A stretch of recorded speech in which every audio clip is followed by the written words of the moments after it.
I have done TV. I've kind of gone back and forth between TV and movies, and I love doing TV. I really love doing my show where I got to be the president. That was super fun. I had a very short administration, sadly, but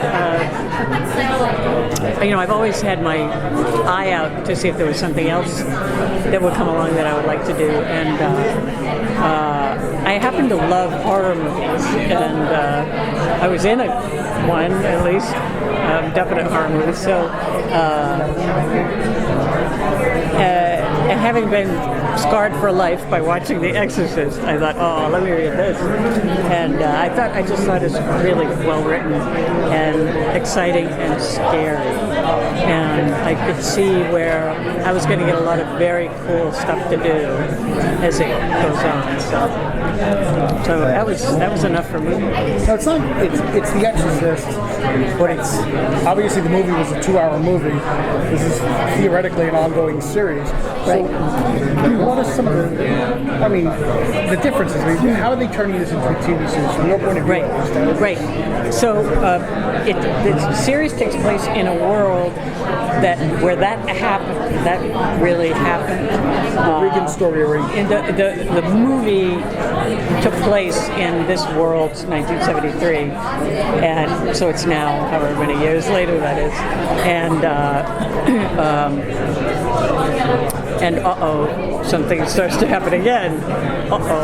So it's different priests and a different family and a whole different situation because it's so much time has passed. But there are references to the movie being real, like the priest that my character talks to. I can't believe that I'm talking about that might be possession in my house, and he Googles exorcism stuff and finds a newspaper article where it has a picture of those stairs from the movie, and so it's got very subtle nods to the fact that the movie took place. But how does your character differ from like Ellen Burstyn's character? So obviously it's a different time and a different world. I have 2 daughters, those gorgeous girls over there, and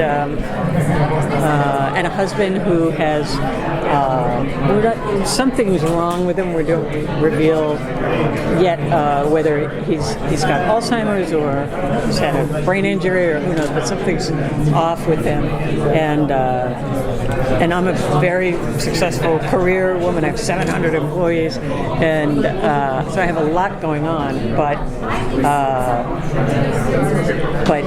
spooky things start happening in my house, and to the point where I feel like I need, rather than a psychiatrist or something, I need to talk to a priest. And we're obviously a very Catholic family. We go to church. We already know a priest. And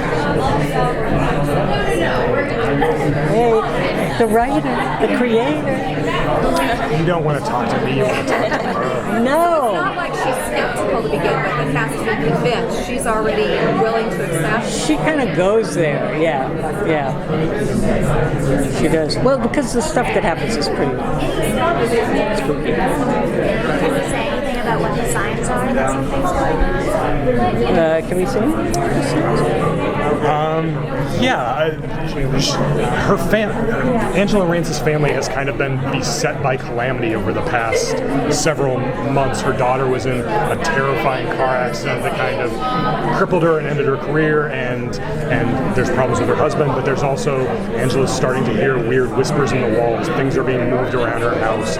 The more she comes from a very religious background, so the more she digs into it and starts to realize there's something wrong with her daughter, the more she's kind of led to this conclusion that this may be demonic possession. And the walls are talking to you. It's not a good sign. Can you both talk about some of the challenges bringing to television something that has such a history? You hear the challenge knowledge of it's been played before. You know, what's different about your kind of mother in this television series? Well, first talk about what she was asking you about. What's the challenges of bringing it to Because television. you created it. Well, look, it's very large. It's a classic. It's one of the best movies ever made. It's very large shoes to fill, and a big part of the reason I took the job in the first place was to prevent someone else from taking this and just remaking the same story. Because Right. you're never going to do it better. You're only going to do it longer. So when I came on board the project, I said the only way I'm going to do this is if we can tell a brand new story with brand new characters set in the same basic universe. It's kind of like the show Fargo in that regard, where if you love the original movie, hopefully you'll find stuff to love here.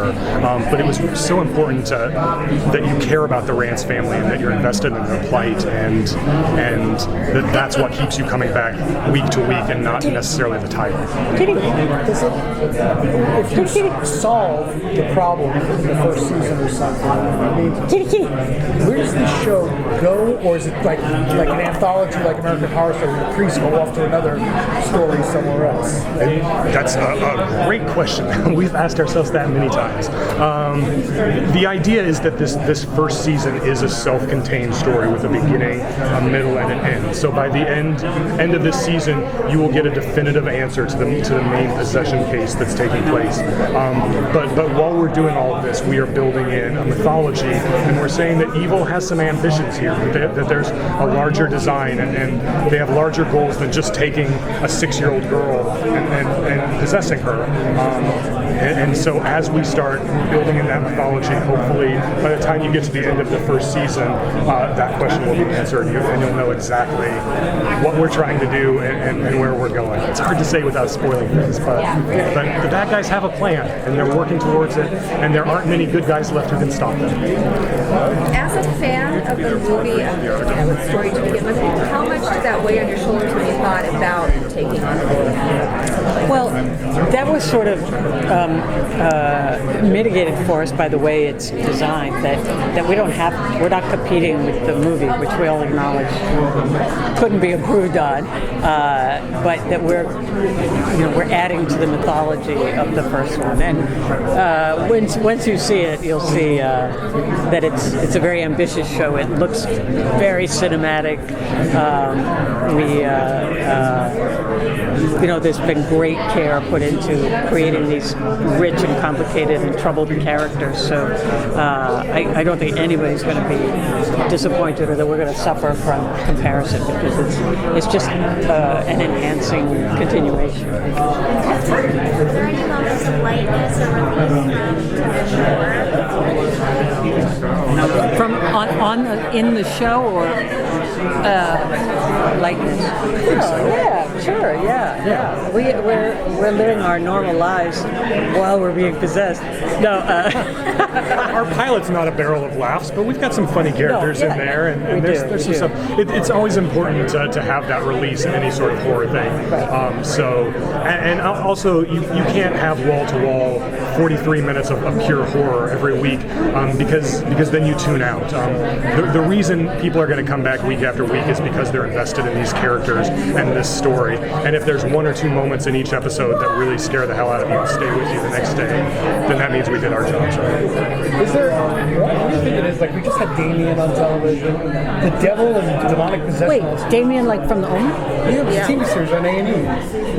How did I miss It that? was only one season, and Was it good? it was pretty good. I liked it. I mean, so what do you think it is that you didn't know that? So I'm telling you, yes, Damien had a show. Why do you think people are attracted to the notion of the devil, possession? That's what it does seem very popular. I mean, look, the world is a scary place right now. You turn on the TV and there's a lot of darkness happening. There's a lot of, sometimes it seems like the bad guys are winning. So the appeal of any sort of fiction like this is to address that head on and say, look, maybe there's a reason the bad guys are winning, but there are still good guys in this world. There's still light to push back against the darkness, and that we still have a chance.